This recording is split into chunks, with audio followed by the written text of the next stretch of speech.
भारत माता की, भारत माता की, भारत माता की।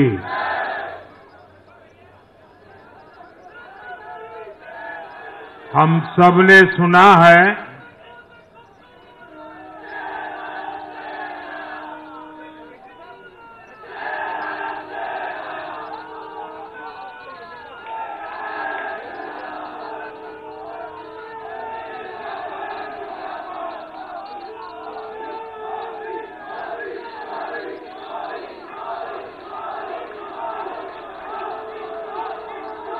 हम सबने सुना है जहां दूध दही का खाना वैसा है अपना हरियाणा।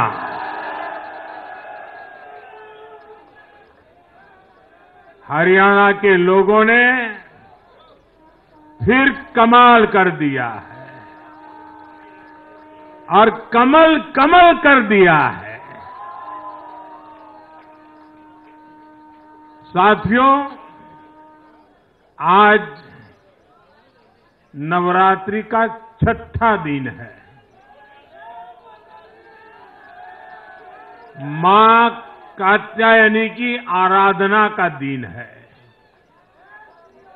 मां कात्यायनी शेर पर विराजमान होकर हाथ में कमल को धारण किए हुए हैं।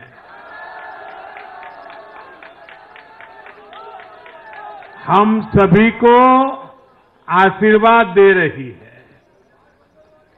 ऐसे पावन दिन हरियाणा में तीसरी बार लगातार कमल खिला है।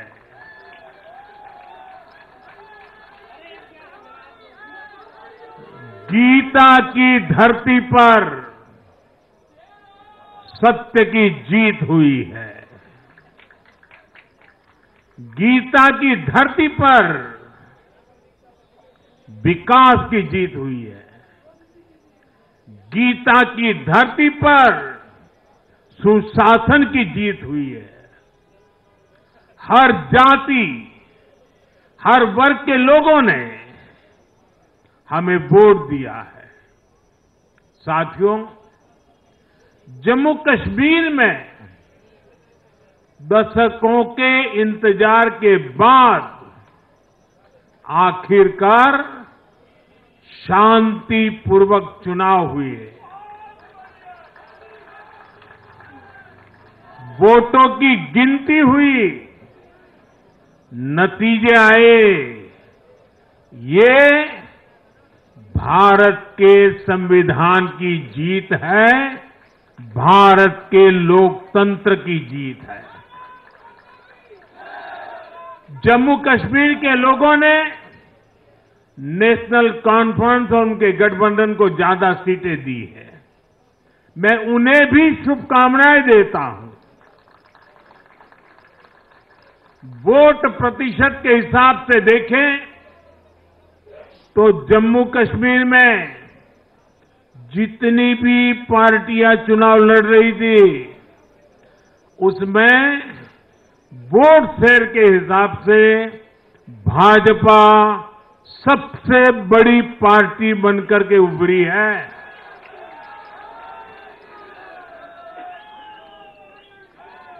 मैं हरियाणा और जम्मू कश्मीर में जीत हासिल करने वाले सभी उम्मीदवारों को भी बहुत बहुत बधाई देता हूं। मैं हरियाणा और जम्मू कश्मीर की जनता को भी बहुत बहुत बधाई देता हूं। मैं सभी भाजपा कार्यकर्ताओं को उनके तप और तपस्या के लिए नमन करता हूं।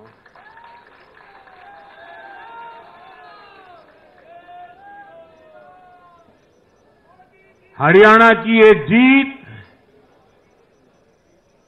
कार्यकर्ताओं के अथाग परिश्रम का परिणाम है।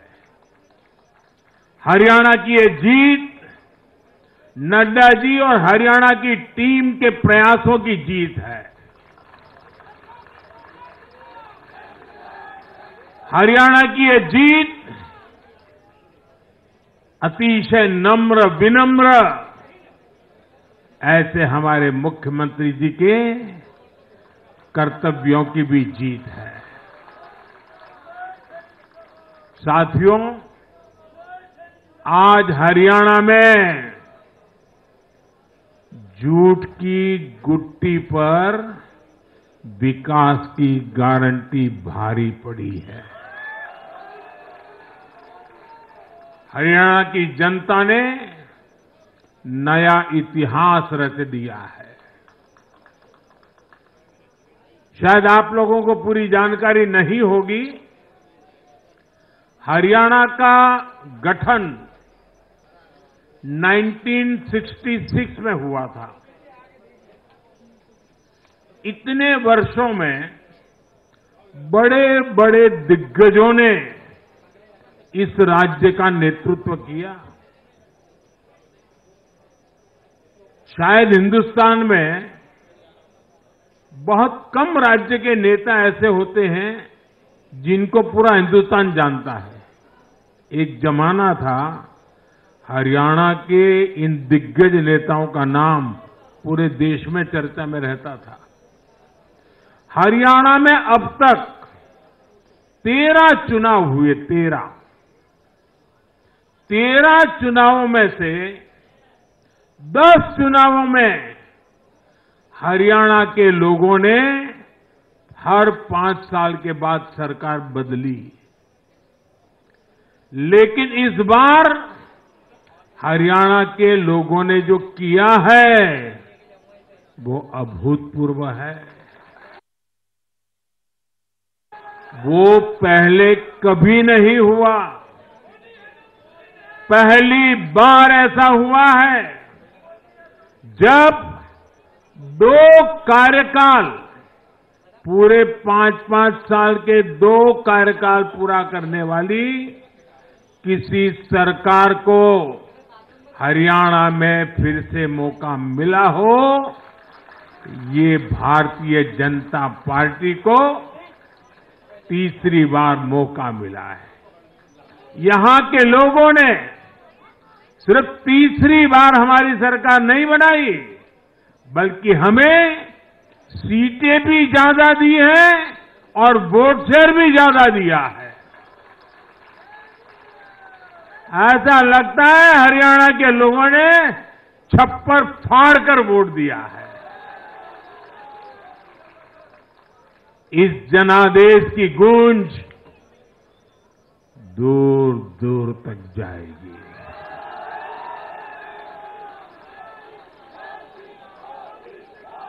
साथियों, भाजपा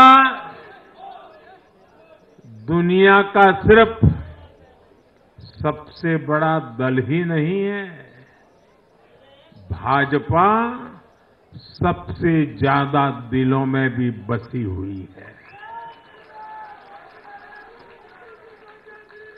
हरियाणा में जनता ने विकास के मुद्दे पर भाजपा की हैट्रिक लगाई।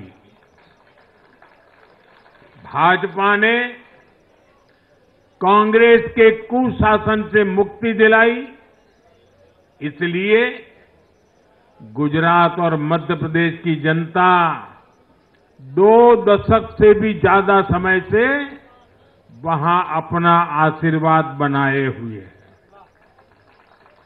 अरुणाचल प्रदेश और गोवा में तीसरी बार भाजपा ने सरकार बनाई है। यूपी और बिहार में कानून का राज स्थापित करने वाली भाजपा एनडीए की सरकार को लोग बार बार मौका दे रहे हैं। असम, त्रिपुरा और उत्तराखंड में लगातार 2 टर्म से भाजपा की सरकार है। जहां जहां भाजपा सरकार बनाती है, वहां की जनता लंबे समय तक भाजपा को समर्थन देती है और दूसरी तरफ कांग्रेस की हालत कैसी है? पिछली बार कब कांग्रेस की किसी सरकार की वापसी हुई है? यानी जो सरकार में थे, कितने साल पहले वो दोबारा आए थे? करीब 13 साल पहले 2011 में असम में उनकी सरकार लौटी थी, बाकी एक भी नहीं लौटी। उसके बाद भी जितने चुनाव हुए, लोगों ने कहीं भी कांग्रेस को सेकंड टर्म नहीं दिया है। आपको जानकर के हैरानी हो जाएगी दोस्तों, देश में कितने ही राज्य हैं जहां कांग्रेस कभी 60 साल पहले वहां थी, कहीं पर 50 साल पहले थी, कहीं पर 40 साल पहले थी, 50-60 साल से वो सत्ता में आई ही नहीं है। एक बार लोगों ने निकाल दिया, कांग्रेस को घुसने नहीं दिया है। देश के ज्यादातर राज्य के लोगों ने कांग्रेस के लिए नो एंट्री का बोर्ड लगा दिया है। पहले कांग्रेस सोचती थी कि वो चाहे काम करे या न करे, लोग तो उसको वोट देंगे ही।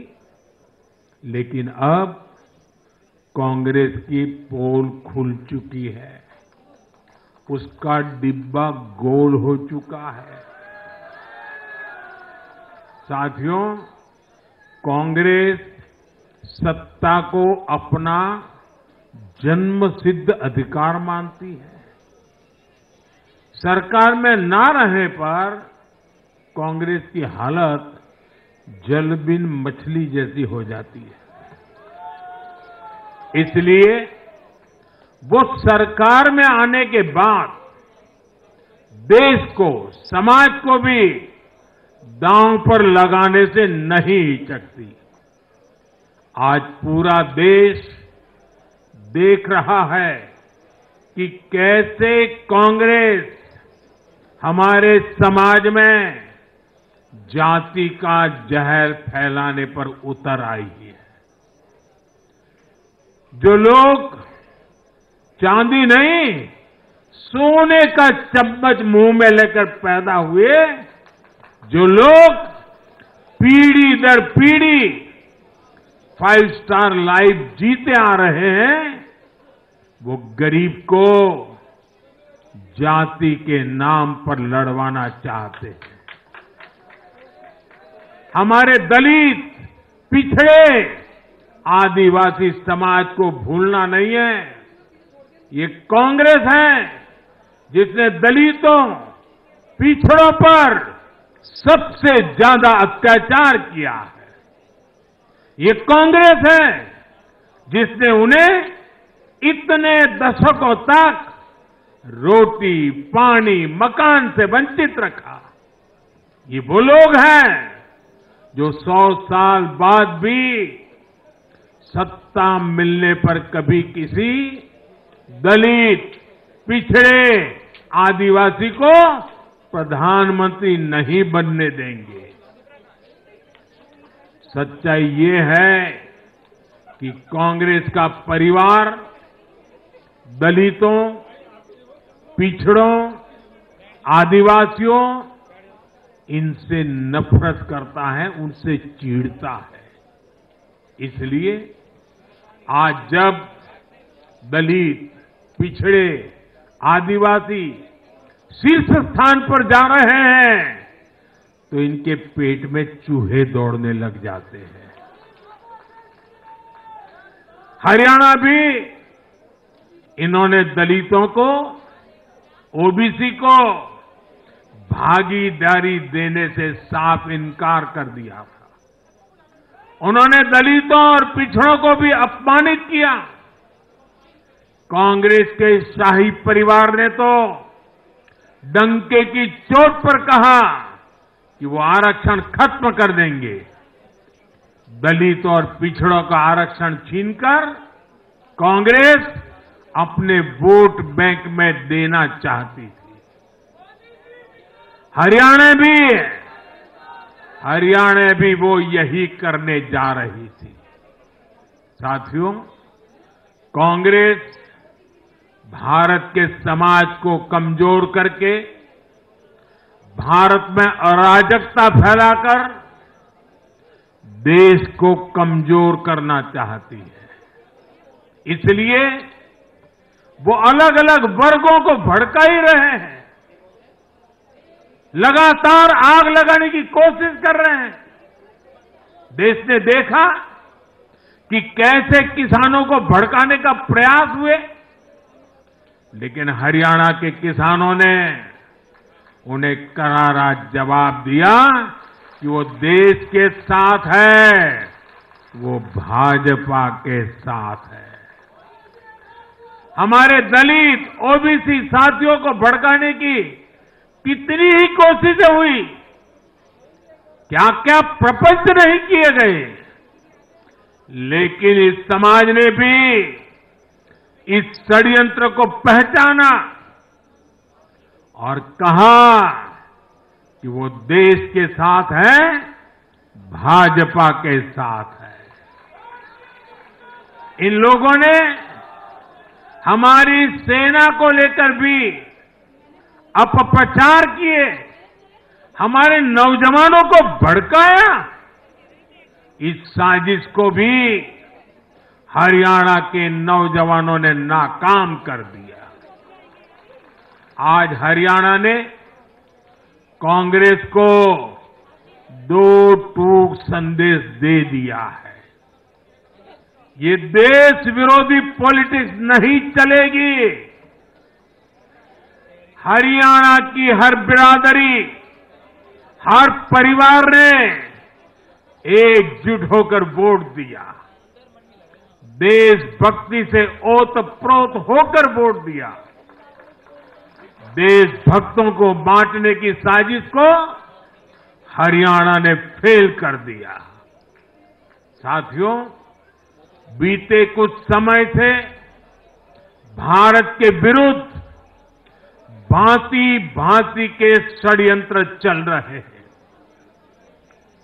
भारत के लोकतंत्र को, भारत के अर्थतंत्र को, भारत के सामाजिक ताने बाने को कमजोर करने के लिए भांति भांति की साजिशें हो रही है, अंतर्राष्ट्रीय साजिशें हो रही है। आज मैं बहुत जिम्मेदारी के साथ मेरे प्यारे देशवासियों से कह रहा हूं कि कांग्रेस जैसी राष्ट्रीय पार्टी और उनके चट्टे बट्टे इस खेमे में शामिल है, इस खेल में शामिल है। देशभक्त हरियाणा ने आज ऐसी हर साजिश को भी मुंह तोड़ जवाब दिया है। भारत और हर भारतीय को संकल्प लेना है कि हम ऐसी किसी साजिश को सफल नहीं होने देंगे। भारत विकास के रास्ते से नहीं भटकेगा। साथियों, आज के चुनाव नतीजों ने एक और बात स्पष्ट की है। कांग्रेस आज पूरी तरह परजीवी पार्टी बन गई है।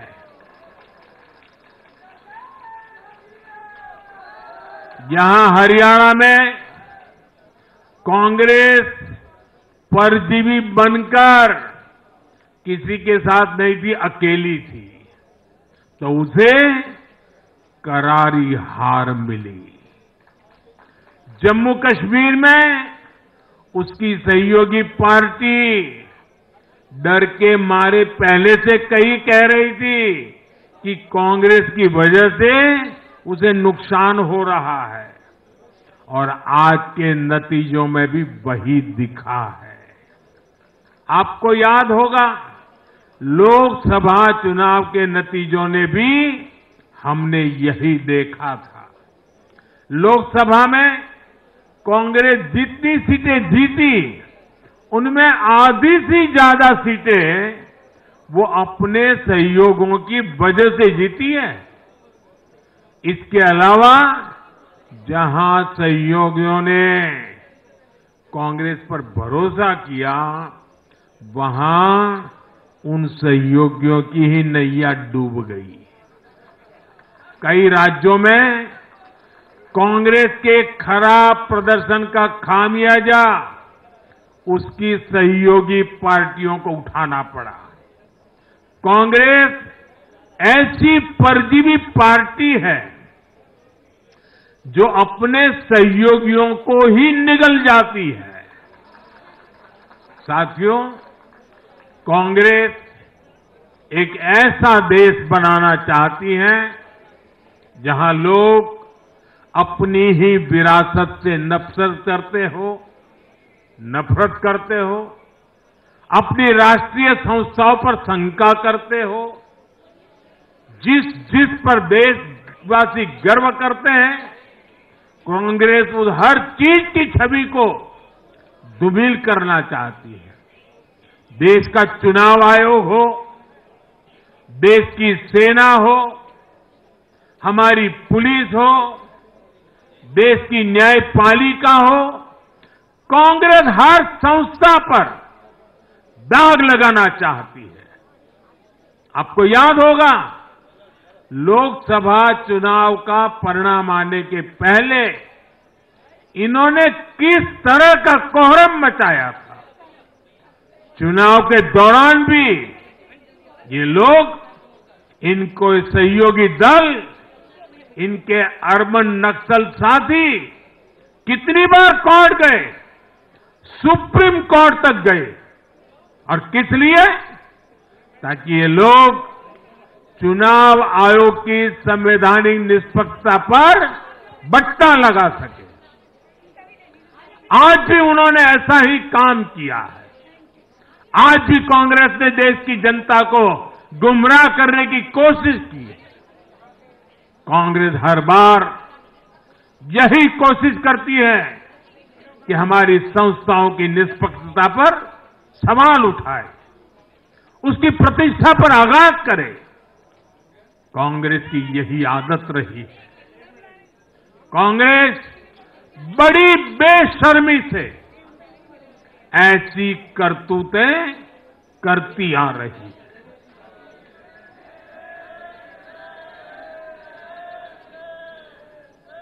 साथियों, जम्मू कश्मीर में इस बार हुआ चुनाव कई मायनों में ऐतिहासिक रहा है।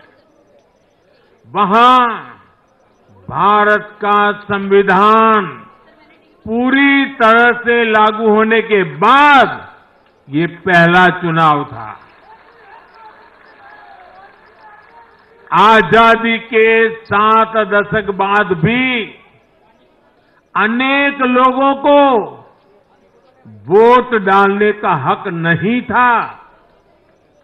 उन्होंने भी पहली बार इस चुनाव में अपना वोट डाला है। कुछ लोग कहते थे कि आर्टिकल 370 हटा तो कश्मीर जल जाएगा, लेकिन कश्मीर जला नहीं, कश्मीर और खूबसूरती से खिला है, खिलखिलाया है। जिस तरह लोगों ने बाहर आकर रिकॉर्ड नंबर में वोट डाले, वो हर हिंदुस्तानी के दिल को खुश करने वाला है। हमारा जम्मू कश्मीर कर्फ्यू और अलगाववाद के कालखंड से बाहर निकल रहा है।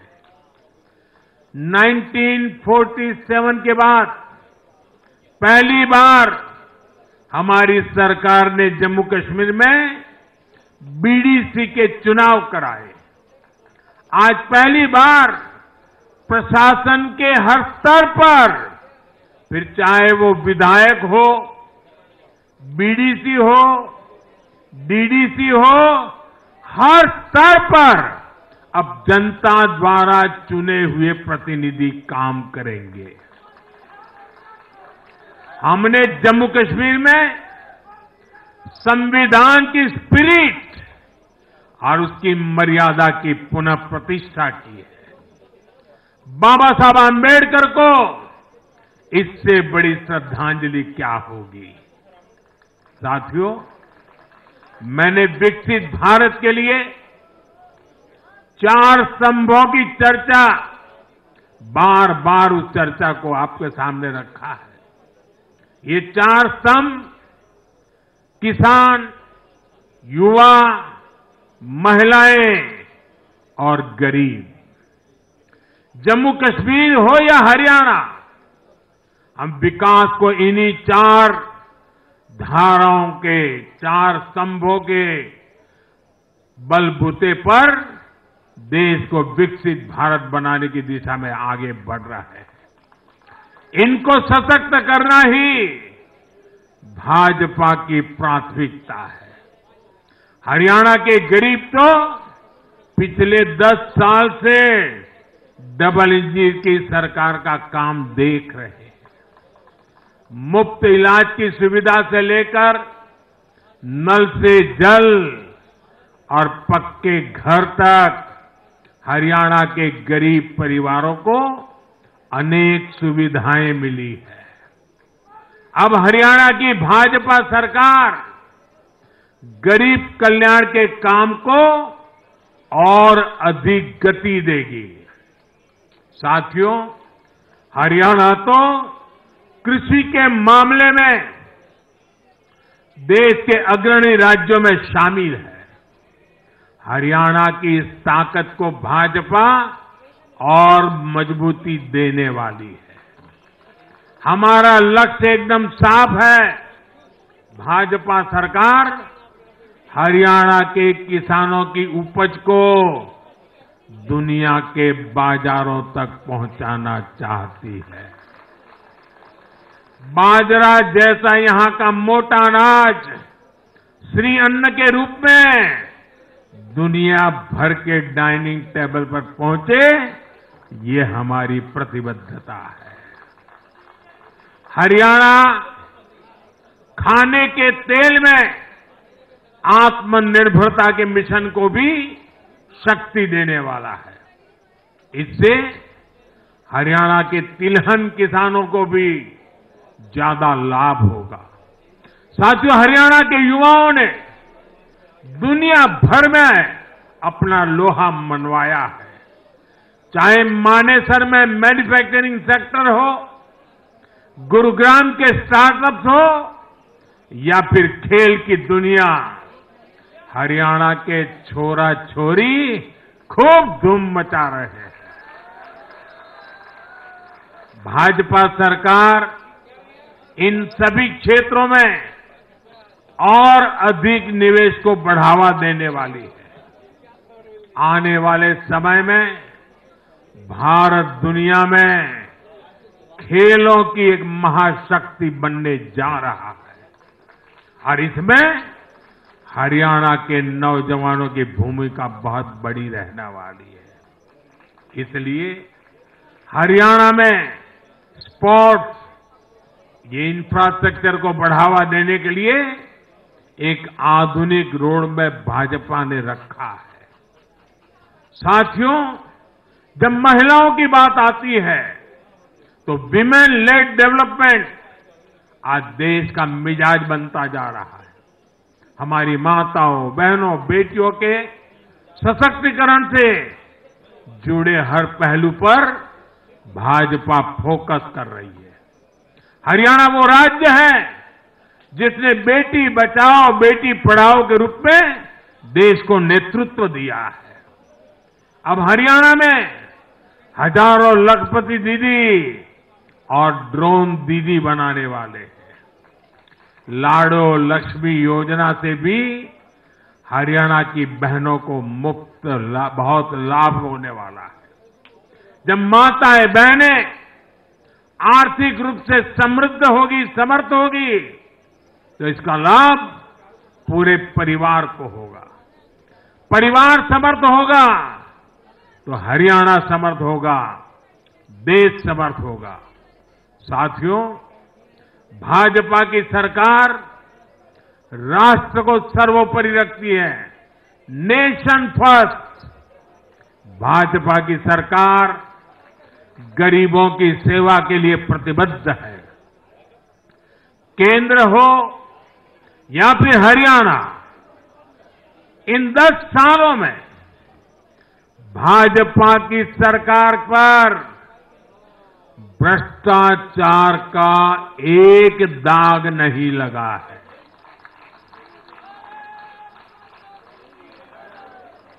केंद्र सरकार पर जैसे दाग नहीं लगा है, वैसे ही हरियाणा सरकार 10 साल चलाई हमने, भ्रष्टाचार का कोई दाग नहीं है।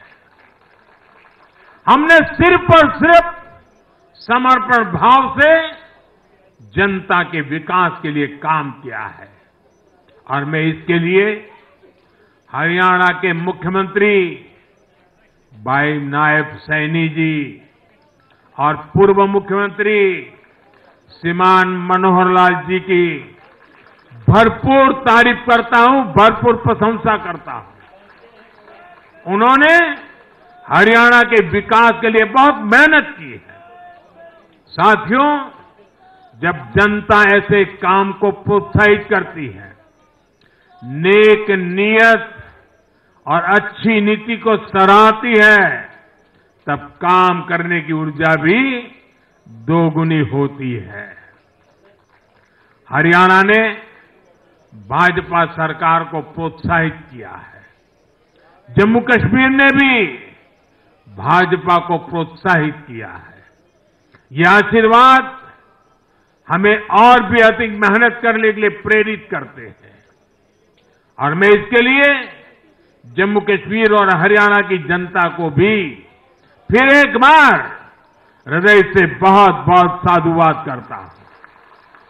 आज के जनादेश से भारत को दुनिया की तीसरी बड़ी आर्थिक ताकत बनाने का संकल्प और मजबूत हुआ है। इस जनादेश ने भारत को दुनिया की स्किल कैपिटल बनाने के संकल्प को भी मजबूती दी है। आपने हर उस प्राण, हर उस प्रेरणा को सशक्त किया है जिसका मकसद करोड़ों लोगों को गरीबी से बाहर निकालना है। ये जनादेश भारत को और अधिक सुरक्षित बनाने के लिए कठिन से कठिन फैसले लेने के लिए भी नया हौसला देगा। मैं आप सभी को, पूरे देश को फिर ये भरोसा देता हूं कि आने वाले 5 साल और तेज विकास के होंगे।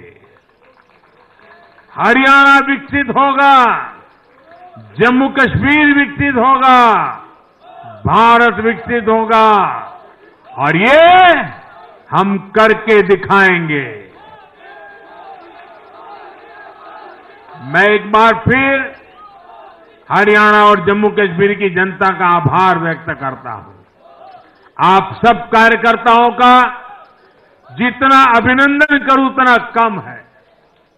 देश के कोने कोने में आज भारतीय जनता पार्टी जो कुछ भी है, हर संघर्ष को पार करते हुए भारतीय जनता पार्टी ने जनता के दिलों में जो जगह बनी है, उसके मूल में भाजपा के कार्यकर्ता है। भाजपा के कार्यकर्ताओं का परिश्रम है, भाजपा के कार्यकर्ताओं की त्याग तपस्या है। और इसलिए विजय के उस उत्सव में मुझे बार बार मेरे कार्यकर्ताओं की याद आना बहुत स्वाभाविक है।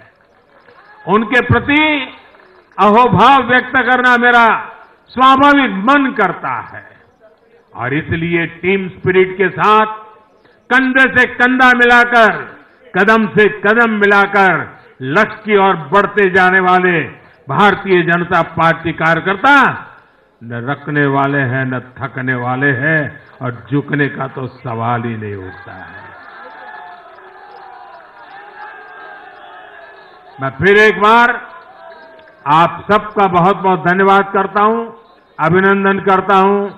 देशवासियों को भी मैं उनके आशीर्वाद के लिए प्रणाम करता हूं। मेरे साथ बोलिए भारत माता की, भारत माता की, भारत माता की, भारत माता की, भारत माता की, भारत माता की, भारत माता की, भारत माता की। बहुत बहुत धन्यवाद। बीजेपी मुख्यालय से प्रधानमंत्री मोदी को सुन रहे थे आप। यहाँ आए बीजेपी कार्यकर्ताओं को उन्होंने संबोधित किया और उनका आभार व्यक्त किया। कहा कि आप बीजेपी की ताकत हैं, बीते कई वर्षों से लगातार आप बीजेपी को मजबूत कर रहे हैं और यही कारण है कि पार्टी चुनाव दर चुनाव बेहतर प्रदर्शन कर रही है। कांग्रेस ने आरक्षण खत्म करने की बात कही जिसका जनता ने उसे जवाब दिया। कांग्रेस पूरी तरह से परजीवी पार्टी है, पीएम मोदी ने कहते हुए कांग्रेस पर निशाना साधा। कांग्रेस सहयोगियों की वजह से जीतती है, कांग्रेस अपने सहयोगियों को निगल जाती है। एक के बाद एक कई अटैक किए हैं प्रधानमंत्री मोदी ने। आज हरियाणा में बीजेपी ने इतिहास रचा है, जीत की हैट्रिक लगाई है। ऐसे में पार्टी के तमाम कार्यकर्ता और नेता उत्साहित हैं।